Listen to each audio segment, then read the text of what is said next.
Today I want to talk to you about how to hurt a narcissist after you realize that you've been used and manipulated and wounded. After you end that relationship, and that always comes with some damage.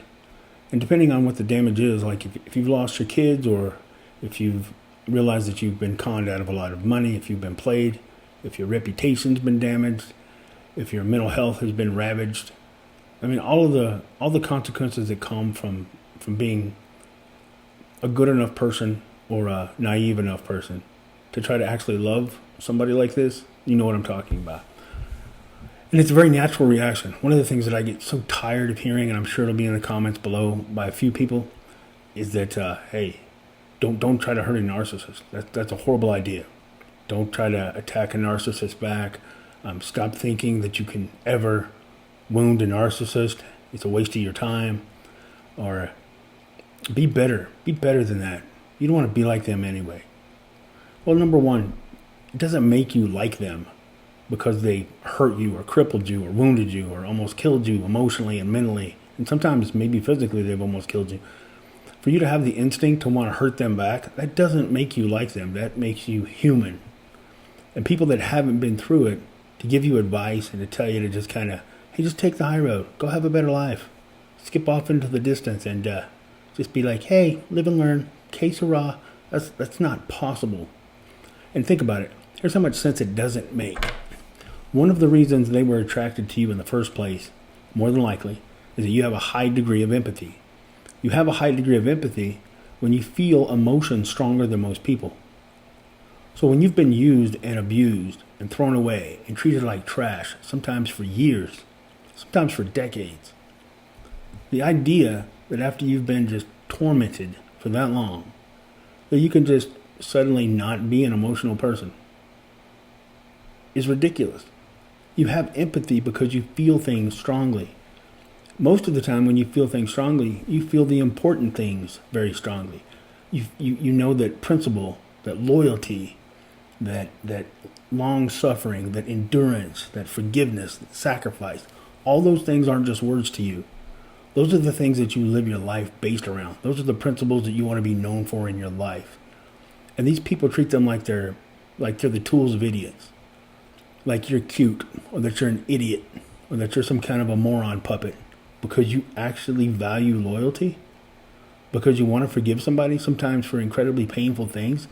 And when you realize that the entire time they've seen you as nothing more than a fool, because you can take that kind of pain and still refuse to give up on them, of course that's going to leave this instinct in you to want to prove to them that you weren't used because you were weak, that you were there for them because you actually valued them as a person.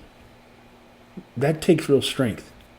And it makes you angry when you realize they've never seen that as a strength in you. They've always seen you as some kind of a weak, pitiful, pathetic thing. And when you finally understand that, all that emotion that you had in their favor, that they were using to manipulate you, can sometimes flip into anger. And that's normal. And what I will tell you is, even though it's normal, it's still your responsibility to handle that anger in a safe way, in the right way, in a legal way. Don't go try to hurt them physically. That'll just wind up hurting you even more. And don't think that you can flip the tables on them and suddenly you can make them know how much pain you were in, because now you're going to hurt them too and they'll regret it. No, they won't. Because they don't love people the way you love people. So they're not going to hurt the way you hurt. They're not wired like you at all. So here's the good news and bad news. The good news is it's normal. Don't listen to people that tell you that you're weak because you want to punch somebody back who's been punching on you in the corner and bloodying you up for years. If somebody's almost crippled you and done as much as they can to destroy your life, it's totally normal to want to stick up for yourself. Don't listen to those people that tell you it's not. But listen to me when I'm telling you, you'll never hurt them the way they hurt you. Don't try. Don't do something illegal. Don't do something dark. The best thing you can do to actually get even with these people is prove to them how much you actually see them for who they are. So start to disengage. Do it safely. Don't go confront them. In your mind, you've probably always thought being honest and looking somebody in the eye and telling them what you think is the right way to go. And it usually is. But for these people, it would be like It would be like sending the country you're at war with your battle plan because you think it's the honorable thing to do. They're going to use that to set you up. And they're going to use that to cripple you and to make you look stupid. So don't do that. Safely trust a few people that you know you can trust, that have empathy for you, that have proven that they'll be there for you. Trust a few people. Start to disengage. Start to document. And when you finally break that tie with them, have nothing else to do with them. Because one way they can know that you're not completely over them is anytime you agree to have any kind of a conversation and talk it over. The second you sit down with them and engage in dialogue, that's evidence to them that you still don't get who they are. Think of them like a rattlesnake in the front yard. They can just pretend. Imagine a rattlesnake that can pretend they feel bad for pain you cause. It'd still be a rattlesnake. How much sense would it make to get a rattlesnake handler to drop one in the seat next to you on the couch so you can have a heart-to-heart? Because he's bitten you 3 other times and it's almost killed you. But the way the rattlesnake moves its head, it looks like he's lowering his head in shame.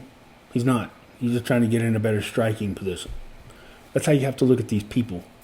If you engage even in dialogue to try to talk it through when you know who they are, they're going to be excited. They'll do it.